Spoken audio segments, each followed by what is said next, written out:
Terima kasih banyak. Assalamualaikum warahmatullahi wabarakatuh. Eh, Hadirin hadirat yang saya muliakan, Bapak Ketua Majelis Syuro Partai Bulan Bintang, Bapak K. Haji Mokodas yang hadir pada kesempatan ini, Bapak Lanyala Mataliti, Ketua DPD kita, kemudian Pak Wali Kota Surakarta, Pak Gibran yang hadir pada malam hari ini, juga Pak Sukmo, Dubes kita di Panama, dan para pembicara serta hadirin dan hadirat yang saya muliakan. Kita bersyukur kehadirat Allah Azza wa Jalla, malam ini kita sama-sama dapat hadir dalam acara yang sangat penting ini, melakukan sarasehan bersama, membahas masalah-masalah penting terkait dengan kegiatan-kegiatan dakwah Islam, bagaimana caranya kita melakukan dakwah, menyampaikan dakwah Islam itu demi kemajuan bangsa dan negara kita di masa-masa yang akan datang. Semua kita sudah maklum bahwa pada prinsipnya Islam itu adalah agama dakwah. Artinya agama yang mempunyai suatu kewajiban untuk menyebarluaskan ajaran-ajaran Islam itu kepada semua umat manusia yang ada di muka bumi ini. Sifat Islam itu adalah agama misioner. Dimanapun dan kapanpun tugas-tugas dakwah itu menjadi tugas yang diwajibkan tidak saja kepada kelompok-kelompok tertentu sebenarnya, tetapi adalah suatu kewajiban kepada setiap orang Islam untuk menyampaikan risalah Islam itu kepada seluruh umat manusia. Prinsip-prinsip untuk melaksanakan dakwah itu telah kita temukan di dalam Al-Quran, dalam surat yang sangat terkenal yang sering kali kita baca, yang menyatakan ud'u ila sabili rabbika bil hikmah wal mau'izatil hasanah wajadilhum billati hiya ahsan. Dan ajaklah semua manusia itu ke jalan Tuhanmu dengan cara yang bijaksana, dan berikanlah contoh-contoh yang terbaik bagi mereka. Dan jika perlu dilakukan perdebatan, maka lakukanlah perdebatan itu dengan cara yang sebaik-baiknya pula. Itulah prinsip-prinsip dakwah yang telah ditegaskan di dalam Al-Quran. Kewajiban kita semua, Rasulullah sudah wafat, tidak ada nabi lagi sesudah beliau, maka tugas untuk menyampaikan risalah dakwah itu beralih menjadi tanggung jawab kita semua, bukan satu kelompok-kelompok tertentu dalam agama kita. Sebab Islam itu tidak mengenal lembaga kependetaan sama sekali, tidak mengenal rahib-rahib di dalam Islam, ya tidak ada pastor atau pendeta dalam Islam ini. Setiap orang ya berkewajiban menyampaikan risalah dakwah kepada semua umat manusia di muka bumi ini, baik kepada sesama Muslim dan terutama adalah kepada mereka yang belum memeluk agama Islam. Jadi karena itu merupakan satu tugas dan kewajiban individual, maka dimanapun kita berada, sebanyak apapun ilmu yang kita miliki, maka wajiblah kita untuk menyampaikannya. Seperti Rasulullah mengatakan, sampaikanlah apa yang kalian tahu dari aku, meskipun hanya sepotong ayat saja. Jadi sedikit pun yang kita tahu kita sampaikan.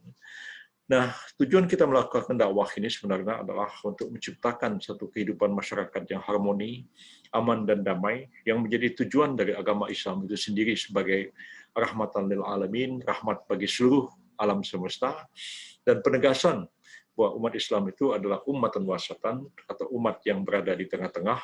Jadi dia tidak ekstrim ke kiri, tidak ekstrim ke kanan, tapi dia merupakan umat yang berada di tengah-tengah, ya, yang menjadi penengah bagi umat-umat yang lain.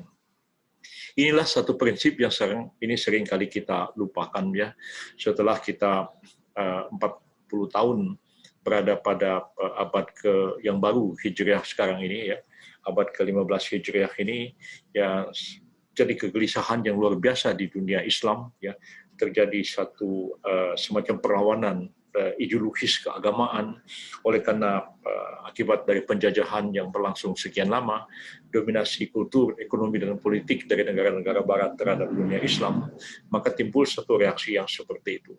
Kita berharap sebenarnya tetaplah kita menyampaikan risalah Islam itu dengan cara yang damai dan menunjukkan kepada umat manusia bahwa sesungguhnya Islam itu adalah agama yang jauh lebih menekankan perdamaian daripada agama apapun yang ada di dunia ini. Bahkan di dalam Al-Quran dikatakan barang siapa membunuh satu jiwa, maka seakan-akan dia telah membunuh semua manusia.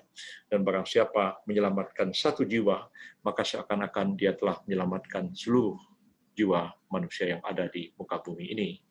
Karena itu sebenarnya sangatlah jauh ajaran Islam itu daripada penggunaan kekerasan dalam menyampaikan dakwahnya atau kekerasan dalam menyampaikan tujuan-tujuan politiknya, apalagi membelah dunia ini menjadi dua kutub yang saling berlawanan. Ya, memang kita pelajari dalam fikih Islam di masa yang lalu, dunia itu dibagi atas Darul Islam dan Darul Harb begitu. Tapi situasi itu sebenarnya sudah jauh berbeda keadaan sekarang ini. Tidak lagi dunia dilihat dalam dikotomi yang seperti itu, bahkan negara-negara Muslim sudah terbentuk di dunia ini. Dan karena itu kita tidak berada dalam situasi perang seperti itu. Justru perdamaianlah yang harus kita kedepankan. Dan karena itu sangatlah menggelisahkan kita semua apabila pada tahun-tahun belakangan ini ya selalu diidentikan Islam itu dengan kekerasan, Islam itu diidentikan dengan terorisme, dengan kegiatan-kegiatan yang penuh dengan kebencian terhadap pihak yang lain. Saya kira hal-hal seperti itu harus kita cegah, harus kita hindari, dan kita kembali menekankan bahwa prinsip dakwah itu adalah mengajak manusia ke jalan Allah, wa'izzatil hasanah wajadilhum billati hiya ahsan. Jadi memberikan contoh yang baik ya dengan bahasa yang baik, dan kalau perlu berdebat maka lakukan pula perdebatan itu dengan cara yang sebaik-baiknya pula. Nah, sekarang memang lebih banyak kita melihat bahwa kita lebih emosional daripada rasional, lebih mengedepankan emosi daripada semangat intelektualisme yang sesungguhnya intelektualisme itu sangat dekat sekali dengan Islam. Nah, kita ketahui bahwa sesungguhnya kalau kita mencari agama yang benar, agama yang secara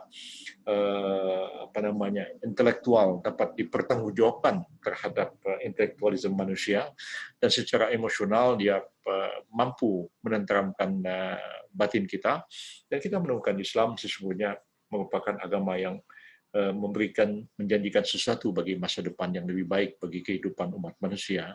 Walaupun sekarang kita melihat satu dilema yang sangat besar, sangat berat seperti itu, tantangan yang juga luar biasa besarnya bagi para juru dakwah menghadapi sikap-sikap yang keras emosional seperti itu. Apalagi kalau tiap hari kita membaca grup-grup kelompok-kelompok WhatsApp ya, isinya itu keras-keras semua. Ya. Begitu sedikit terpancing, langsung bereaksi, langsung orang dicaci maki. Padahal kadang-kadang hanya judul berita saja isinya nggak pernah dibaca. Dan judul beritanya kadang-kadang lain daripada apa yang diberitakan. Dan kadang-kadang judul berita dikomentari sedikit, nah langsung dibaca, terus emosi, terus langsung mengeluarkan kata-kata yang keras kepada pihak yang lain. Saya kira justru saatnya sekarang kita mengajak, mengedepankan sikap damai, toleran, sikap moderat kepada kelompok yang lain. Dan kelompok yang moderat inilah yang sebenarnya harus mendapatkan dukungan yang luas di tengah-tengah masyarakat daripada kelompok garis keras yang justru kadang-kadang menimbulkan banyak sekali persoalan-persoalan baru di tengah-tengah masyarakat kita. Saya kira inilah pokok-pokok yang ingin saya sampaikan dalam sarasehan malam ini. Mudah-mudahan pada pembicara-pembicara selanjutnya yang lebih ahli dalam soal dakwah daripada saya tentunya akan membahas persoalan-persoalan dakwah bagi seluruh mubalighah, kemudian seluruh dai yang bergabung di dalam daina ini betul-betul menjadi juru dakwah yang menyejukkan ke tengah-tengah masyarakat dan membawa kita kepada kedamaian dan berpikir secara rasional, bukan mengandalkan emosi, bukan mengandalkan massa. Ya, kadang-kadang kita bawa orang 10.000, tapi pihak lain barangkali hanya 10 orang. Tapi 10 orang itu betul-betul dia punya intelektual cukup, punya kemampuan strategi yang luar biasa, kemampuan mempengaruhi massa dan lain-lain sebagainya. Itu jauh kadang-kadang lebih bisa mengalahkan kelompok yang jauh lebih besar itu. Saya kira sudah saatnya kita, alhamdulillah kita jumlahnya besar, ya, akan jauh lebih baik jika kelompok yang besar jumlahnya itu juga ditingkatkan kualitasnya menjadi kualitas yang juga tinggi, sehingga dia besar secara kuantitas, tapi juga secara kualitas dia sangat tinggi. Dan saya kira hanya itulah yang akan memberikan sumbangan penting bagi memajukan Indonesia di masa yang akan datang. Tidak mudah memang, oleh karena ini bangsa Muslim terbesar di dunia. Tidak banyak orang suka ya kalau Indonesia itu menjadi negara yang kuat di dunia ini. Ya, kita ini pun juga yang bergerak dalam politik Islam ya, tidak banyak juga mereka yang suka ya. macam-macam cara mereka menenggelamkan, macam-macam cara mereka membunuh karakter dan lain-lain, supaya tidak muncul pemimpin dari kalangan yang genuine Islam, ya karena akan sangat dikhawatirkan itu akan menjadi pesaing bagi kepentingan negara-negara Barat, negara-negara superpower baru sekarang ini. Dan semuanya harus kita sadari bahwa masa depan Indonesia juga adalah masa depan Islam.